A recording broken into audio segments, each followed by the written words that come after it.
Oh, there's no place like London. Or the Bloody Inn, which is basically the same thing as Sweeney Todd. So the Bloody Inn is a very, very interesting game. It is a Euro game, but it's mostly card-based, and it has some kind of take that elements. It's got a little bit of push your luck element, and a ton of multi-card, multi-use cards, basically. It's run by multi-use cards. Now the thing about this really quickly is that this is a very, very dark theme game. This is the darkest themed game that I have in the collection, I would say, because you are playing terrible, terrible people in this game. You are essentially owning a part of this inn. You have a stock in this part of the house, and you're trying to make the most money by killing and burying people that visit the inn.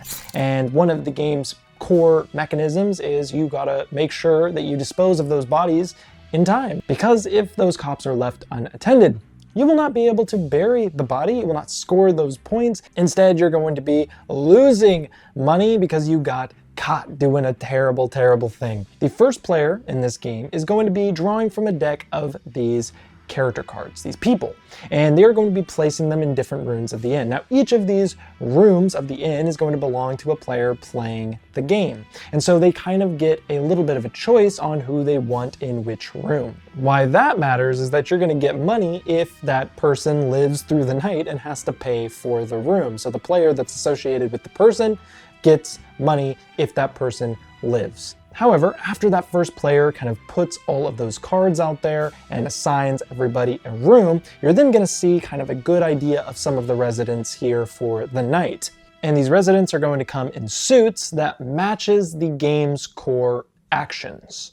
Now, you're each going to get 2 actions in a round, but you're only going to be doing 1 action on your turn. It's going to go around and around like that. But some of these actions that you can do, the first one is you can bribe a guest by basically taking a traveler from one of these rooms and putting it into your hand, and now it is an accomplice. The other thing you can do is you can always take 2 peasants that are going to be collected here throughout the round.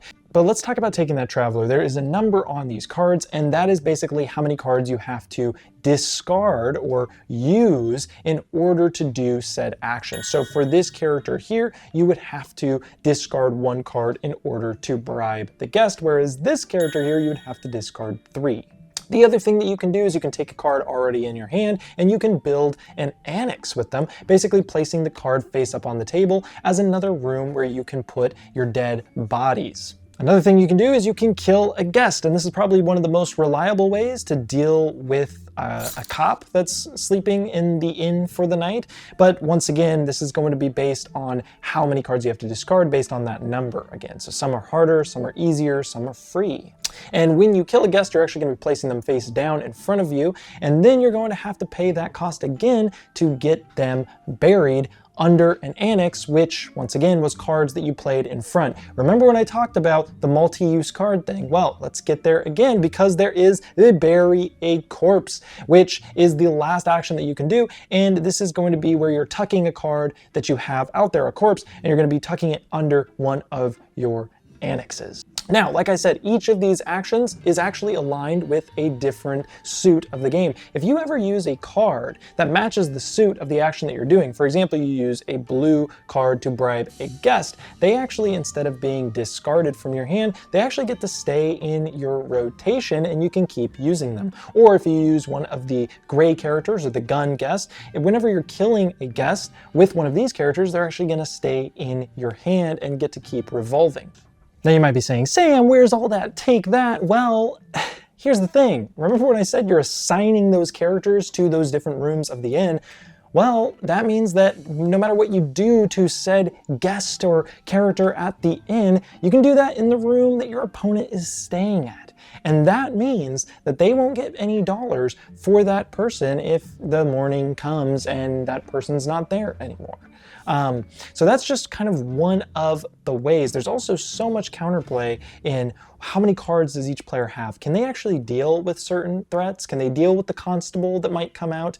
Because the thing is that you might not want to take care of the constable because you don't have any dead bodies right now. Because that's the other thing about this game, is that in a very grim way, it is kind of funny because you're going to be collecting all of these corpses and they're just going to be sat in front of you.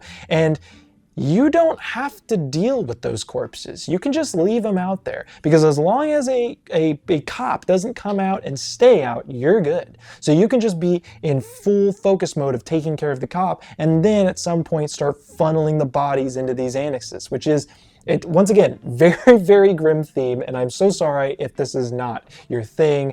But yeah, I mean, it is really that. It is just so ridiculous, gross, mad, but so much fun. I mean, this game has so much to think about with every single action, because all of these cards have so much different aspects to them. But the other thing is that money in this game is the win condition. So everything that you spend is your victory points. You need to have the most money by the end of the game. So it's also this really tricky thing of like, okay, well, I'll be spending money to do all of these certain actions. I might be spending money to make up my mistake of the cops catching all these corpses. And yeah, well, that money also is what you'll be spending to keep your accomplices in your hand at the end of each round. So the more cards that you have at the end of the round, the more wages you have to pay, because these guys are doing your dirty work, you know? Yeah, I mean, I know that like that, you know, was just like a description of some of these mechanics, but like, I hope that you can see that every single character that pops up in this game, in this inn, it means something to somebody, and it usually means something to you. It doesn't matter if they are a suit that you don't care about or a suit that you do care about. It will matter to you. And I love that aspect of this game, that every single element feeds kind of beautifully into another. There is a time and place for everything. Sometimes the purple suit priest cards are the most important card to you, because you got to start getting these cards buried, and it's just so expensive to keep discarding cards and hiring more people and then discarding more. But to have a priest to keep them around in the circulation, you got them in on the deal, to have them help you bury and then you can keep them in your card rotation really can matter. But maybe you're in the period where you're just like, no, I got to get the bodies. So then you're like looking for that gun suit character. Oh, there is just so much to chew on in this game, and I think it is absolutely fantastic. And on top of that, it's got art by Weberson Santiago, one of my favorite artists in the board game industry. He did a fantastic job with the grim and cartoony artwork in this game. It matches the vibe perfectly, gives you that Les Miserables or that Sweeney Todd vibe, you know, the grim London vibe of playing these absolutely terrible people, disposing of bodies and profiting off of them. And not only in the way of burying them, but it really says something a little bit about society, because you're profiting off of them for their use, for their job, for what they can give you. You can get everything out of them that you want, and you're squeezing for all of that extra value. And it will make you feel a little bit like a terrible person. Because the other thing is that when you're discarding cards, if they're the peasants stay in the rotation to be grabbed, because the peasants know that they can make some good money being your accomplice. And so they stick around the end, guys. I mean, oh, it's so thematic and terrible.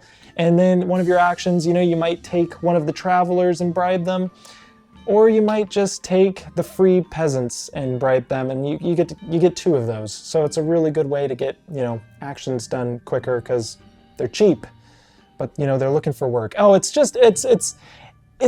good. It's so good, but it is so dark. And so that is the Bloody Inn. But let us talk about no more of this Bloody Inn. Let's talk about a manor, and that is going to be a mysterious manor at that. This is an asymmetric game that is very kind of Halloween, kind of spooky. Another option, if this might have been a little bit too horror vibe for you, well, Vast the Mysterious Manor is a little bit more spooky and fun and super deep and asymmetric. I'm gonna have a video link to that right above. Go ahead and check that out there.